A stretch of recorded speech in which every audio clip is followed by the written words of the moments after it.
মানুষ খুব ভালো করে বুঝেন দেশ চলে কিভাবে, মন্ত্রীদের গাড়ি আর বাড়ি হাঁকায় কিভাবে, জনগণের ট্যাক্সের পয়সায়। আর এই ট্যাক্স গুলো বেশিরভাগ বড় লোকেরা দেয় না, শিল্পপতিরা ট্যাক্স কতভাবে ফাঁকি দেওয়া যায় সব জানে। ট্যাক্স অধিকাংশ দেয় গরিব মানুষেরা, মাথার ঘাম পায়ে ফেলে পয়সা উপার্জন করে, ঠেলা গাড়ি চালায়, রিক্সা চালায়, ভ্যান গাড়ি চালায়, নৌকার মাঝি, কৃষক, শ্রমিক, মজদুর, এভাবে মাথার ঘাম পায়ে ফেলে পয়সা উপার্জন করে। তারপরে সেই পয়সা দিয়ে সন্ধ্যাবেলায় 100 টাকার চাল, ডাল, তেল, নুন, চিনি, নিত্য প্রয়োজনীয় দ্রব্য কিনতে গেল, 100 টাকার পণ্য কিনলে তোমাকে দেওয়া হয় 85 টাকার পণ্য, বাকি 15 টাকা ভ্যাট হিসেবে কেটে নিয়ে যায় সরকার। ওই 15 টাকা দিয়ে জাতীয় সংসদ ভবনের এসি ঘুরে, ওই 15 টাকা দিয়ে সমস্ত মন্ত্রীদের গাড়ি চলে, ওই 15 টাকা দিয়ে মন্ত্রী, এমপি, মিনিস্টারদের জন্য আলিশান আকাশ ছোঁয়া প্রাসাদ তৈরি হয়। ওই 15 টাকা থেকে শিক্ষা মন্ত্রণালয় চলে, ওই 15 টাকা থেকে স্কুলের ভবনগুলো তৈরি হয়, ওই 15 টাকা থেকে স্কুল কলেজের শিক্ষক শিক্ষিকাদের বেতন দেওয়া হয়। আর প্রতি বছর জানুয়ারির 1ম তারিখে সারা দেশে বিনামূল্যে পাঠ্যপুস্তক বিতরণ করা হয়। বিনামূল্যে পাঠ্যপুস্তক, কিন্তু পাঠ্যপুস্তক ছাপানোর জন্য টাকা খরচ হয়েছে কি হয় নাই?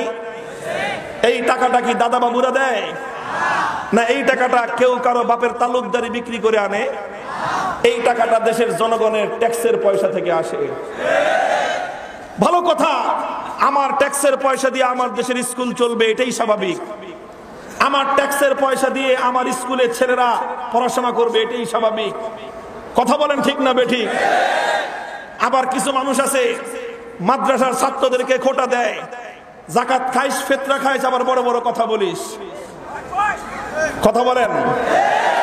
প্রশ্ন হলো, তুমি যে ডাক্তার হইছো, তুমি যে ডাক্তার হলো ঢাকা মেডিকেল আর চট্টগ্রাম মেডিকেলের উপরে, কার বাবার পয়সা দিয়ে ডাক্তার হয়েছো?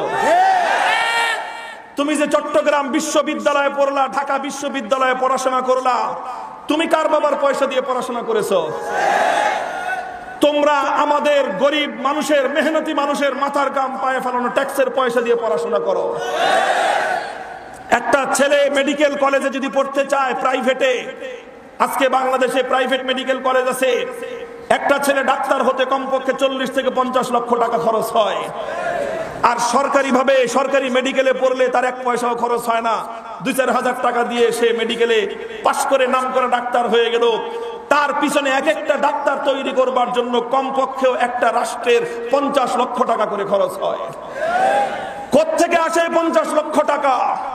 এই 50 লক্ষ টাকার মধ্যে আমি মামুনুল হকের ব্যক্তিগত দেওয়া ট্যাক্সের পয়সা আছে। ওই 50 লক্ষ টাকার মধ্যে একজন মেহনতি কৃষক, শ্রমিক, রিক্সাওয়ালার ট্যাক্সের পয়সা আছে। তাহলে তুমি যে আমাকে বললা আমি বড় লোকের যাকাত খেয়ে পড়াশোনা করেছি, তুই বেটা কার বাপের পয়সা দিয়ে ডাক্তার হয়েছিস?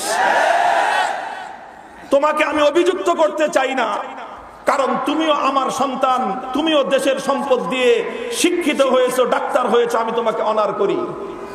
তুমি দেশের সম্পদ ব্যয় করে শিক্ষিত হয়েছো, ঢাকা বিশ্ববিদ্যালয়ে পড়ে, আমি তোমাকে কটাক্ষ করতে চাই না, আমি তোমাকে সম্মান করি। তুমি যেমন জনগণের পয়সা দিয়ে পড়াশোনা করে মানুষ হয়েছো, শিক্ষিত হয়েছো, মাদ্রাসাগুলোর ছেলেরাও আল্লাহ প্রদত্ত ট্যাক্স, যাকাতের পয়সা দিয়ে তারা লালিত পালিত হয়। আমাদের যাকাত আসে বড় লোকের পকেট থেকে, আর তোদের ট্যাক্সের পয়সা যায়, তোমাদের ট্যাক্সের পয়সা যায় সাধারণ মেহনতি মানুষের মাথার ঘাম পায়ে ফেলানো ট্যাক্সের পয়সা দিয়ে। তাহলে তুমিও আমার পয়সা দিয়ে লালিত হও, আমিও তোমার পয়সা দিয়ে লালিত হই। তুমি যদি আমাকে কটাক্ষ করতে আসো, তাহলে আমিও ইটের জবাব পাথর দিয়ে দেওয়ার জন্য প্রস্তুত।